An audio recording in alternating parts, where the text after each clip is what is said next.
Pan Sheng is a gifted programmer. He was supposed to receive a promotion, but was unfairly passed over. As a result, Pan quits his job on the spot and decides to work for a gaming company located somewhere in Southeast Asia. Many developers are flying on the same plane. The workers are accompanied by a young CIAI employee. At the airport exit, CIAI collects everyone's passports, allegedly for registration. The newcomers are put on a bus and driven into the city for a tour. However, the trip doesn't last long. In a narrow alley, a gang armed with bats attacks the programmers. Pan Sheng lingers nearby. Hearing the screams, he immediately realizes it was a trap. He runs as fast as he can. However, CIAI is waiting around the corner and knocks him out by smashing a chair over his head. The programmers are thrown back onto the bus and taken to a closed compound. Armed guards are everywhere. The leader, Lu, apologizes to the newcomers for the beating. After all, they are here precisely because of their brains. The captives begin to protest and are beaten again. Lu gives them a tour. He is involved in Bitcoin mining, online games, and casinos. They also run services for draft evaders, fraud schemes, fake identities, and online seduction scams. Low-level workers earn 8,000 yen a month plus 0.5% per deal. The better offices develop websites and handle cybersecurity. Programmers earn 30,000 yen. On the top floor, online dealers work. All of them are young, attractive women. There's also a stripping chat. All workers are fed in the cafeteria. Pan Sheng refuses to help scammers and wants to go home. However, he will only leave the factory feet first. Kai is Lu's loyal dog and right-hand man. After work, the slaves are driven to sleep in a school. They are kept in cramped barracks, and those who disobey are put into cages. They sleep on the floor and share space with rats. Pan Sheng is forced to text his mother that everything is fine, otherwise he will lose an eye. A runaway is dragged out of a cage and beaten again. In the morning, Lu gives a motivational speech and sends the slaves to their computers. Many resign themselves to this life. After all, they receive salaries and send money home. To make Pan Sheng more compliant, Kai smashes a keyboard over his head and starts tearing off his ear. Lu plays the role of a kind master. He claims to oppose beating slaves. Regardless, Pan must do his job. Extract information from a list of websites. While working, Pan secretly pockets a piece of cardboard. He writes a plea for help on it and plans to throw it out the bathroom window, but instead breaks a urinal. A dealer comes out because of the noise. Anna has also had her passport taken. It will be returned when she meets her quota, earning 5 million yuan. Anna leaves for the restroom without permission and is fined 2,000 yuan. She previously worked as a model, but her photos were used without consent to advertise a brothel. She was immediately fired. A familiar manager arranged a photo shoot for Anna. However, she refuses to engage in such work. On the street, a thug attacks Anna. A wealthy woman intervenes, compensates the manager 30,000 yuan, and tells him to leave. That's how Anna falls into the syndicate's trap. The stranger offers her a job as a dealer, promising 150,000 yuan per month. Anna is manipulated so skillfully that by evening she is begging to be hired. The entire situation with the manager was staged. Soon new girls are brought to the factory. On the way to the main building, the bus passes several guarded checkpoints. The girls are photographed for banner designs. They will work 6 days a week, 12 hours a day. Online casino players will win or lose whenever the scammers decide. Thus begin the endless work days for Pan Sheng and Anna. Gambling addicts across Asia lose their money. One day, Anna develops severe stomach pain. She is told to endure it, but she runs to the restroom. That's when she meets Pan Sheng. Kai slaps Anna on camera. Only for show. In reality, he is in love with her and even pays her fine. Pan hopes to flush the cardboard note, but the toilet tank has no water. He retrieves it and swallows it instead. Kai searches him thoroughly, even checking his mouth. Finding nothing, he punches Pan in the stomach. A student named Tian becomes another victim. His friend receives an online casino ad. Tian likes the dealer and starts playing poker. He plays in his car all night, constantly winning, and only regains awareness in the morning. He uses a perfect strategy, doubling the bet after every loss. Surely no one can lose 10 times in a row, right? Following the strategy, Tian bets everything and loses it all. He is given a loan of 1 million yen and access to insider information. He just needs to bet as instructed. Xiao Yu realizes something is wrong when Tian runs through the library searching for a power bank. He must place a roulette bet immediately. Pan Sheng starts messaging Tian while pretending to be Anna. He encourages large football bets. Tian asks his boss for an early advance. His work performance declines. He sells his sneaker collection and recruits people into the casino as referrals. In 1 month, Tian loses over 1 million yuan. Collectors visit his home. They drive him from hospital to hospital and drain his blood just to pay interest. Relatives pool money to save him. His mother gives him an old phone instead of a smartphone. Tian runs away and pawns the family car. She later finds dozens of credit cards. During a date, Tian places a guaranteed accumulator bet with odds of 150. Somehow he wins and is ecstatic. Xiao Yu remains unhappy. She asks him to buy back the car. Tian explodes and throws her to the floor. He quickly apologizes. Later, he visits his grandmother, who leaves her jewelry drawer open. Tian steals from it. She also gives him a card with 150,000 yuan, savings for his wedding. Xiao Yu goes to the police. She learns the scammers install spyware on victims' phones. Detective Zhao becomes interested. Tian stops eating and locks his mother in her room. He demands his lucky phone. He destroys the apartment and threatens self-harm. His mother gives him the safe code. Inside are cash, the phone, and property documents. Tian contacts Anna again. Now Lu and Kai join the manipulation. They propose a crypto investment requiring a large deposit. Tian sells his apartment for 8 million yuan. Before investing, he wants to speak to Anna directly, and she responds.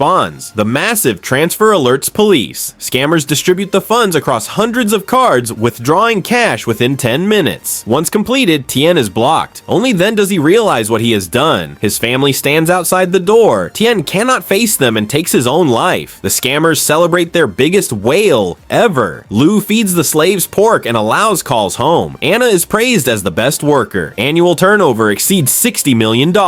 It is also Pan Sheng's 30th birthday. Lu remembers because Pan is special. Dollars are poured onto the floor. Workers can grab as many bills as possible using chopsticks. Pan takes only one. Lu invites Anna to his office. She hopes to retrieve her passport. Instead, he orders her to kneel. Pan intervenes, offering to create an app allowing Lu to control everything from his phone and to release the slaves. That night, Anna is punished by sleeping on the balcony. Mosquitoes bite her badly. Pan is moved to better quarters. He finds a pen and writes a plea for help on a $20 bill. During a city photo trip, Anna takes the bill. At a restaurant, she drops it. Pan retrieves it again. Pan is promoted to head programmer. Low-level workers are released, actually sold to another syndicate. On the bus, Kai demands money. On the bus, Kai began panhandling the workers for money to buy cigarettes. He snatched a 20 from one man. The shop clerk said the bank would not accept the bill. There was a message written on it. That same evening, Kai went to the boss and reported what had happened. The worker was brutally beaten, but he did not betray Pan Sheng. To save the others, the young man stepped forward himself. At the same time as Anna, they both confessed. The boss ordered the door to be opened and offered anyone who wished the chance to leave. However, everyone remained frozen in place. It was time for punishment. Kai began sticking toothpicks under Anna's fingernails, while Pan was savagely beaten with bats. One of the programmers was also given a bat and ordered to break the young man's leg. The man kept swinging until he was exhausted. At the same time, a nail was driven into the poor worker's head. Lu ended his suffering with a gunshot. When the women were being transported to the school, Anna, in desperation, stretched out of the bus and disappeared into the darkness. She managed to limp to a police station and reported the kidnapping. Unfortunately, the police were on Lu's payroll. The duty officer called him and asked him to take the runaway back. The cops seized the poor girl and handcuffed her to a cell. Kai came for Anna. At the port, the gang stuffed her into a sack, threw several stones on top, tied it shut, and tossed it into the river. However, Anna was immediately pulled back out. Kai needed to film the execution. He did so, then saved the girl and returned her passport. Kai arranged for locals to take Anna to the airport. After her fiance's death, Xiao Yu began volunteering. She tries to help other addicts. Detective Zhao convinces the girl that they will reach the scammers. The situation is complicated by the fact that the criminals are operating from abroad. An advertisement for a brothel was thrown into their car. Xiao Yu recognized a girl named Anna in the photo. The police raided the printing house and identified the model. A wealthy accomplice was arrested. Meanwhile, Anna boarded a plane back to China. Pan Sheng was now being kept in a cage. Detective Zhao reviewed his messages to Tian and realized they contained an encrypted desperate plea for help. Anna finally returned home, but upon seeing a stranger in her apartment, she assumed he was one of Lu's men and began calling for help. She cowered in the corner of the balcony like a frightened animal. She no longer trusted even the police. Lu showed Pan Sheng footage of Anna's execution. If the programmer wanted to live, he would have to modify the app's code. Anna was brought to a meeting of victims of online fraud. Many of them had been involved in gambling. One woman believed she had fallen into an online romance with a wealthy man. Another worker tried trading on the stock market. All of them went bankrupt and destroyed their lives. Xiao Yu asked for help from anyone who knew something about the scammers. It turned out that Tian had survived but was in a deep coma. Xiao Yu blamed Anna for what had happened. Anna could partially atone if she revealed information about the organization. Eventually, she overcame her fear and agreed to cooperate with the police. A large-scale operation began. An investigative team flew into the country. They quickly tracked down Lu and his assistant Kai. Their base was located in an abandoned fireworks factory. The police launched a raid. Many low-level operatives were arrested. Cash, equipment, credit cards, and SIM cards were seized. But the boss escaped along with the programmers. One evening, the visiting officers were attacked by a crowd armed with bladed weapons. Molotov cocktails were thrown into their vehicle. The attackers demanded that the Chinese leave their country. Fortunately, local special forces came to their aid. A violent clash followed. Zhao was exhausted and suggested returning home. Their visas were about to expire and local authorities no longer wanted to cooperate. Her partner recalled Anna's statement that she had lived in an elementary school. There were 19 schools near the factory. Pan Sheng's friend remembered a photo Pan had recently sent him. Pan had encrypted a message in it, leading the police to school number 666. The officers examined the trash being removed from the school and found large numbers of beer bottles. The scammers were using students as hostages. The children had to be evacuated before the raid. The police organized the delivery of buns to the school. One bun contained a hidden message for Pan Sheng and a box of matches. The young man set the curtains on fire, triggering the fire alarm. The corridors were flooded with water. All the students ran outside. Special forces arrived at the school along with the firefighters. Anna was brought in to use her fingerprint. Lu saw her and realized that Kai had deceived him. When the boss reached for his gun, Kai stabbed him in the back with scissors, but Kai was mistaken. The boss simply tossed him the keys and ordered him to erase the surveillance footage. Lu commanded all the programmers to destroy their computers. The police eliminated the guards. At that moment, Lu came to Pan Sheng and asked him to take his daughter to her mother. He said Pan was the only one he trusted now. The police arrested all the factory workers. Unfortunately, most of the evidence had been destroyed. However, Pan revealed that he had left a back door in the software when he wrote the code. Lu threw him his phone, but Kai shot the phone with a pistol. Kai himself was then shot dead by the police. Panic erupted. The programmers, terrified, began to resist. Special forces intervened and subdued the crowd with tear gas. Pan Sheng was also arrested. Anna was overjoyed to learn that her friend was still alive. The court sentenced Lu, the organizer, to death. Anna received 2 years in prison plus 2 years of probation. Pan Sheng proved that he had acted under coercion and was not held criminally liable. Now working as a technical consultant at the Anti-Fraud Center, Pan Sheng owes his survival to Anna Liang. Meanwhile, among the spectators in the courtroom sat one of the syndicate's members.